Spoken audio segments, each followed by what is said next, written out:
الرحمن علم القرآن خلق الإنسان علمه البيان الشمس والقمر بحسبان والنجم والشجر يسجدان والسماء رفعها ووضع الميزان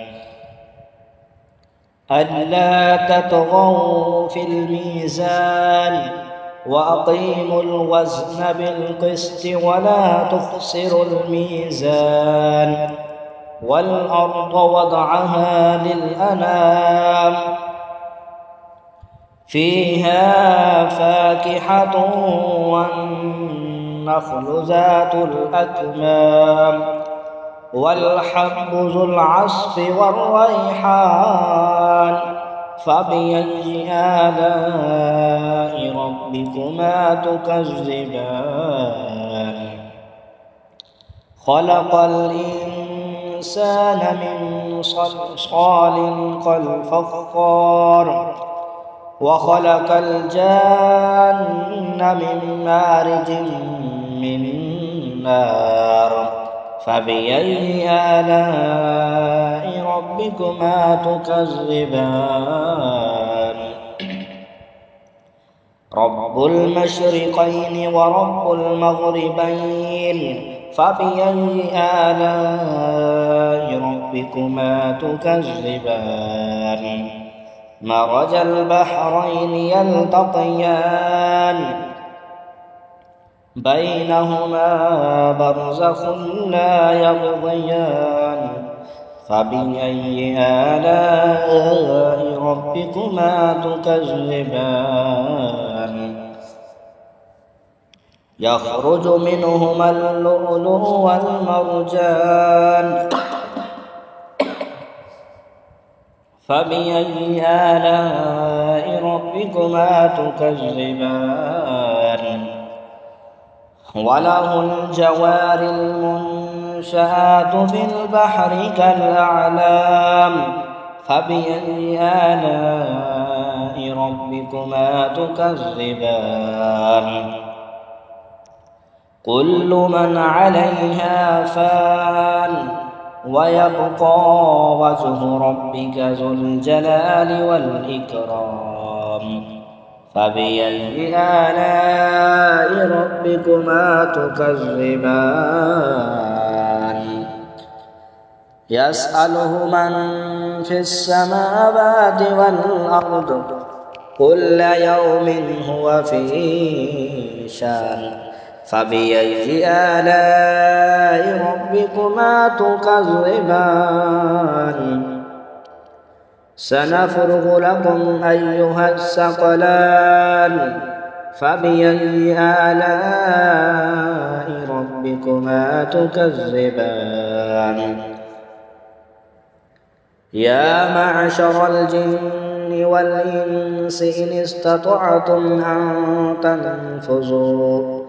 أن تنفذوا من أقطار السماوات والأرض فانفذوا لا تنفذون إلا بسلطان فبأي آلاء ربكما تكذبان يرسل عليكما شواظ من نار ونحاس فلا تنتصران فبأي آلاء ربكما تكذبان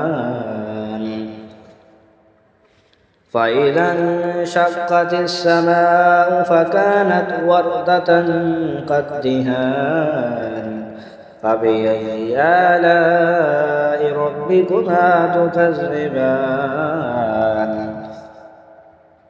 فيومئذ لا يسأل عن ذنبه إنس ولا جان فبأي آلاء ربكما تكذبان يعرف المجرمون بسيماهم فيؤخذ بالنواصي والأقدام. فبأي آلاء ربكما تكذبان؟ هذه جهنم التي يكذب بها المجرمون يطوفون بينها وبين حميم آن.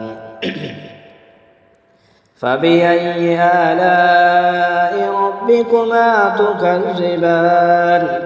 ولمن خاف مقام ربه جنتان. فبأي آلاء ربكما تكذبان؟ ذواتا أفنان. فبأي آلاء ربكما تكذبان؟ فيهما عينان تجريان. فبأي آلاء ربكما تكذبان؟ فيهما من كل فاكهة زوجان. فبأي آلاء ربكما تكذبان؟ متكئين على فرش بطائنها من استبرق وجنى الجنتين دان. فبأي آلاء ربكما تكذبان؟ فيهن قاصرات الطرف لم يطمثهن إنس قبلهم ولا جان. فبأي آلاء ربكما تكذبان؟ كأنهن الياقوت والمرجان. فبأي آلاء ربكما تكذبان؟ هل جزاء الإحسان إلا الإحسان؟ فبأي آلاء ربكما تكذبان؟ ومن دونهما جنتان. فبأي آلاء ربكما تكذبان؟ مدهامتان. فبأي آلاء ربكما تكذبان؟ فيهما عينان نضاختان. فبأي آلاء ربكما تكذبان؟ فيهما فاكهة